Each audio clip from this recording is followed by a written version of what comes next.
Assalamualaikum warahmatullahi wabarakatuh. Selamat pagi anak-anak. Bagaimana kabarmu? Sehat ya? Alhamdulillah ya. Selamat berjumpa kembali dengan Ibu pada pagi hari ini. Ibu akan menyampaikan materi PKN dalam tema 8. Di dalam tema 8, dalam pembelajaran PKN yang akan Ibu sampaikan yaitu 1. Hak dan kewajiban menjaga lingkungan. Yang kedua, hak dan kewajiban sebagai pelajar. Nah, hak dan kewajiban menjaga lingkungan.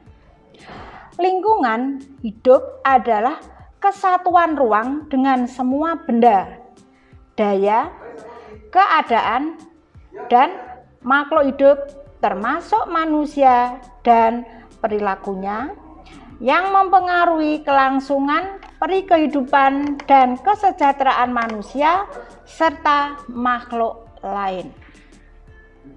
Pengelolaan lingkungan hidup adalah upaya terpadu untuk melestarikan fungsi lingkungan hidup yang meliputi kebijaksanaan penataan, pemanfaatan, pengembangan, pemeliharaan, pemulihan, pengawasan, dan pengendalian lingkungan hidup.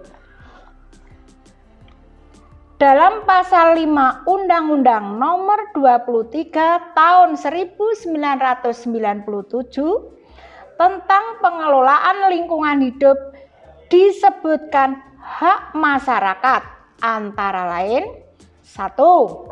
Setiap orang mempunyai hak yang sama atas lingkungan hidup yang baik dan sehat. Yang kedua, setiap orang mempunyai hak atas informasi lingkungan hidup yang berkaitan dengan perencanaan dalam pengelolaan lingkungan hidup. Yang ketiga, setiap orang mempunyai hak untuk berperan dalam rangka pengelolaan lingkungan hidup sesuai dengan peraturan perundang-undangan yang berlaku. Itu dalam pasal 5. Sekarang pasal 6 menyebutkan tentang kewajiban terhadap lingkungan. 1. Setiap orang berkewajiban memelihara kelestarian fungsi lingkungan hidup serta mencegah dan menanggulangi pencemaran dan perusakan. 2. Setiap orang melakukan usaha dan atau kegiatan berkewajiban memberikan informasi yang benar dan akurat mengenai pengelolaan makhluk hidup. Seperti kita ketahui bersama bahwa masalah lingkungan timbul sebagai akibat dari perbuatan manusia itu sendiri. Manusia dalam memanfaatkan sumber daya alam akan menimbulkan perubahan terhadap ekosistem yang akan mempengaruhi kelestarian sumber daya alam itu sendiri.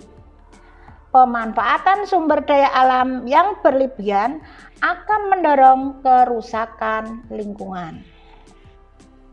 Tanggung jawab kita terhadap lingkungan sangat besar. Manusia dan lingkungan atau alam memiliki hubungan yang sangat erat. Keduanya saling memberi dan menerima pengaruh besar satu sama lain.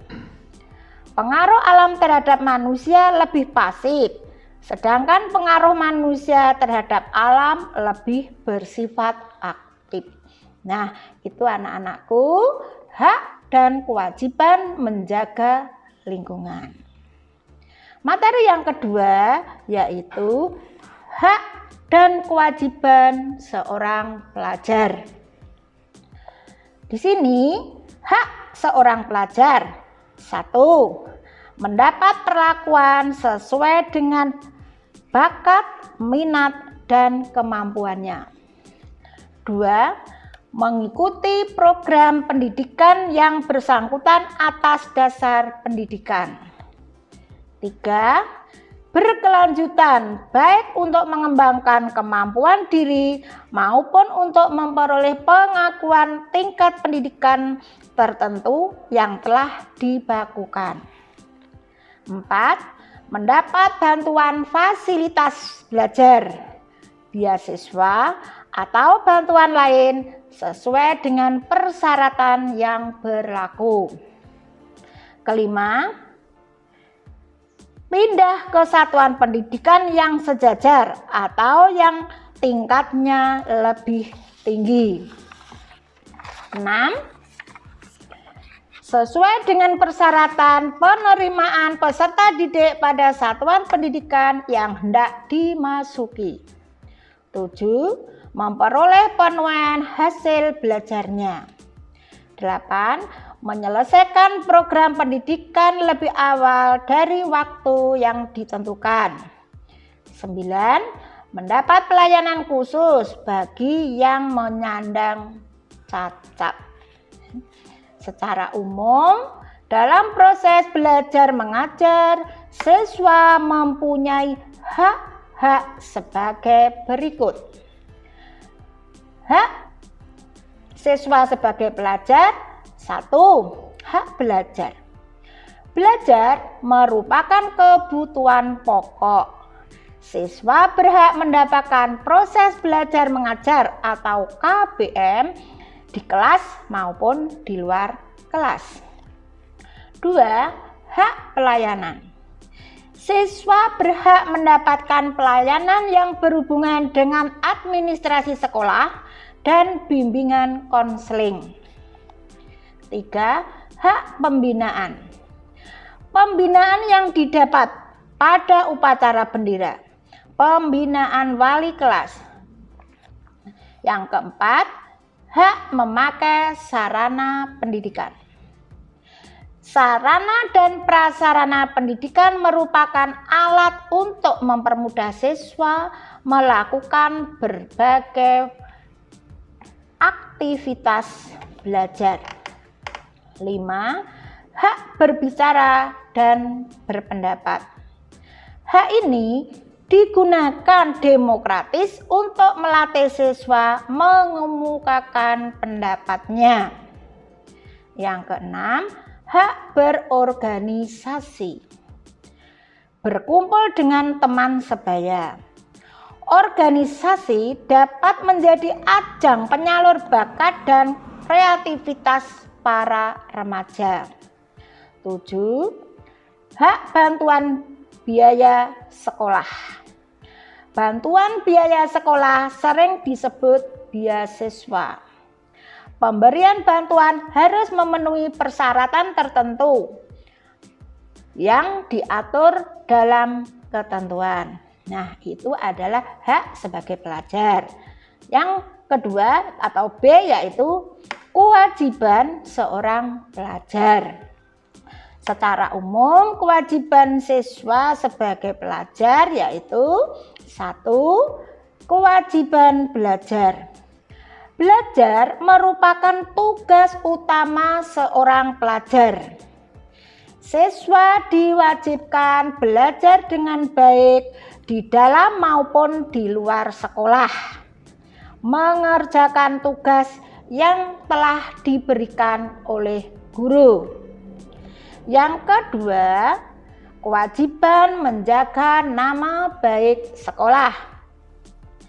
Menjaga nama baik sekolah merupakan perwujudan terhadap ketahanan sekolah beserta wawasan wiyata mandala. 3. Kewajiban taat tata tertib. Aturan-aturan yang mengarahkan siswa bertingkah laku yang wajib ditaati oleh seluruh siswa. Dengan tata tertib, siswa memiliki kedisiplinan yang mampu menjunjung dalam kehidupan bermasyarakat. 4. Kewajiban kerja sama.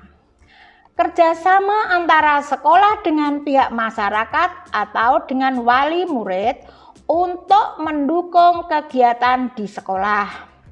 Kerjasama yang baik akan mampu memecahkan permasalahan yang ada atau yang timbul. Ya, itu kewajiban seorang pelajar.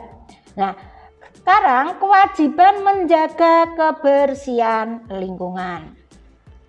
Menjaga kebersihan lingkungan merupakan kewajiban setiap manusia.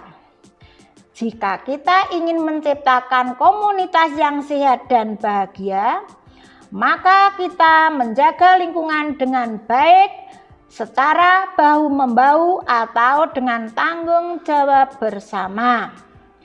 Ini menumbuhkan komitmen yang kuat dari masing-masing orang di lingkungan tersebut. Tanpa ada kesepakatan dan komitmen bersama, maka kesehatan lingkungan tidak dapat tercapai. Kita harus punya keyakinan bahwa lingkungan adalah hidup dan napas. Maka dengan ini, lingkungan menjadi sumber kehidupan yang bermakna dalam segala aspek kehidupan. Sekarang tanggung jawabnya bagaimana?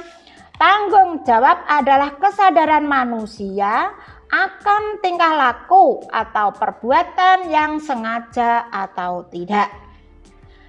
Perbuatan kita di masyarakat harus dapat dipertanggungjawabkan kepada masyarakat. Berikut adalah beberapa jenis tanggung jawab. Tanggung jawab terhadap diri sendiri. Tanggung jawab ini memenuhi kewajiban sendiri dalam mengembangkan kepribadian sebagai manusia pribadi. Misalnya, sebagai pelajar haruslah mengerti dan menyadari posisi untuk senantiasa belajar dan mengerjakan segala pekerjaan dengan penuh tanggung jawab dan dedikasi. 2. Tanggung jawab terhadap keluarga. Keluarga merupakan masyarakat kecil yang terdiri dari ayah, ibu, dan anak. Tiap anggota keluarga wajib bertanggung jawab keluarganya. Tanggung jawab menyangkut nama baik keluarga. Misalnya, seorang anak memiliki tanggung jawab kepada keluarganya dan melindungi nama baik keluarga dengan berperilaku sesuai aturan yang berlaku. Yang ketiga, tanggung jawab terhadap masyarakat. Pada hakikatnya, manusia tidak dapat hidup tanpa bantuan orang lain. Ini sesuai kedudukannya sebagai makhluk sosial. Oleh karena itu, setiap anggota masyarakat memiliki tanggung jawab yang sama. Misalnya, yaitu menjaga kebersihan, keamanan, dan ketentraman di lingkungan masyarakat. Yang keempat, tanggung jawab terhadap bangsa dan negara. Tiap individu warga negara suatu negara dalam berpikir, berbuat, bertindak, bertingkah laku manusia tidak bisa semaunya sendiri. Tiap individu memiliki tanggung jawab yang sama untuk negara, yaitu menjaga persatuan dan kesatuan negara. Nah, anak-anakku, demikianlah materi PKN yang ada di tema 8. Semoga pembelajaran pagi hari ini dapat bermanfaat dan menambah wawasan untuk kamu sekalian.